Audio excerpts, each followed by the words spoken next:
Praise the lord. ప్రార్థన ఆలకించువాడైన క్రీస్తు యేసు శుభనామములో, యేసు నామములో ప్రతి స్థలములలో ప్రార్థించుచున్న మీకు శుభము కలుగునుగాక. ఈ దినపు యేసయ్య జీవపు మాట. 27వ కీర్తన 7వ చరణం. నేను నిన్ను ప్రార్థించున్నప్పుడు నా మనవి ఆలకించుము.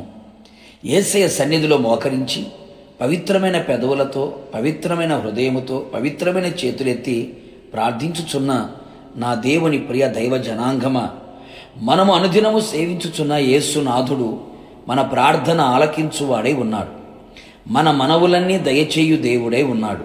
అడుగు వాటికంటేనూ ఊహించు వాటికంటేనూ అత్యధికముగా అనుగ్రహించే సర్వశక్తి గల దేవుడై ఉన్నందుకు యేసయ్యకే సమస్త మహిమ, ఘనత, ప్రభావములు ఆయనకు మాత్రమే చెల్లునుగాక. ఆయన పేరు పెట్టబడిన ఆయన జనులు తమను తాము తగ్గించుకొని ప్రార్థన చేసి ఆయనను వెదకి తమ చెడు మార్గములను విడిచిన ఎడల ఆకాశము నుండి ఆయన వారి ప్రార్థన విని వారి పాపములను క్షమించి వారిని స్వస్థపరచును. ఆయన మందిరములోనికి వెళ్ళి ఆయన సన్నిధిలో హృదయమును కుమ్మరించి ప్రార్థించిన ఎడల ఆ స్థలమందు చేయబడు ప్రార్థన మీద ఆయన తన కనుదృష్టి నిలుపును. ఆయన చెవులు వారి ప్రార్థనను ఆలకించును.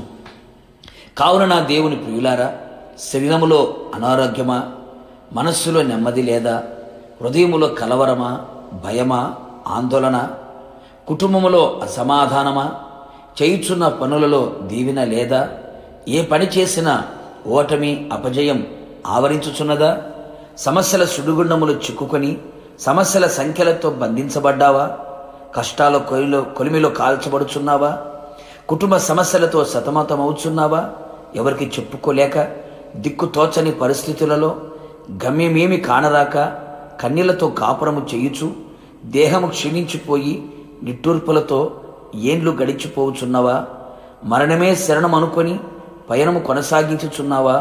ఓ ప్రియనేస్తమా, నీకొక శుభవార్త. నీ ప్రార్థన ఆలకించి అంగీకరించి ఆశ్చర్యమైన కార్యములు చేయగల శక్తిగల దేవుడు ఒకడున్నాడు. ఆయన యేసునాథుడు.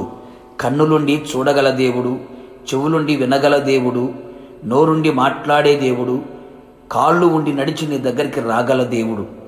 నీ కన్నీళ్లను తుడిచివేయువాడు, నీ బంధకములను తెంపివేయువాడు, నిన్ను అర్థము చేసుకొని నిన్ను ఆదరించి ధైర్యపరిచి బలపరిచి ఉద్ధరించగలవాడు. నీ మాట వినగానే నీకు ఉత్తరం ఇయ్యగల దేవుడు, నిన్ను ప్రేమించి నీ ప్రార్థన ఆలకించి అద్భుతములు జరిగించు వాడు. నీవు ఓడిపోవు, నీతో ఉన్నవాడు, నీ ప్రార్థన ఆలకించు వాడు. కావున ఆయన సన్నిధిలో నీ కంఠ స్వరమెత్తి ప్రార్థించుము. నీ మనవి ఆయన ఆలకించును, అంగీకరించును. ఆయన ఆగమమునకు నిన్ను సిద్ధపరచును. ప్రార్థన. అత్యంత కృపా కనికరము కలిగిన నా ప్రియ పరలోకపు తండ్రి, నీ పరిశుద్ధమైన పాదములకి స్తుతి స్తోత్రములు చెల్లించుచు ఉన్నాం.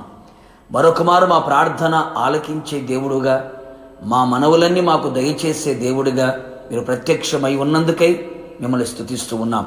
నీ ప్రజలు ఏ పరిస్థితుల మధ్యలో నీ పాద సన్నిధిలో చేరి నీ పాదములను పట్టుకొని కన్నీళ్లతో మీ వైపు చేతులు చాపి విలపించుచున్నారు, విజ్ఞాపన చేయుచున్నారు. నిశ్చయముగా వారి ప్రార్థనలన్నీ ఆలకించి అంగీకరించి ఆశ్చర్యమైన కార్యములు వారి జీవితంలో చేసి నోటి నిండా నవ్వును పుట్టించి తలగా పైవారిగా వారిని నిలబెట్టి మీ నామానికి ఘనత, మహిమ, ప్రభావములు తెలుసుకోమని మీ పాదములకు అప్పగించుకుంటూ మీ నామాన్ని ఘనపరుస్తూ యేసు నామములో అడిగి పొందుకొని ఉన్నాము పరలోకపు తండ్రి, ఆమెన్.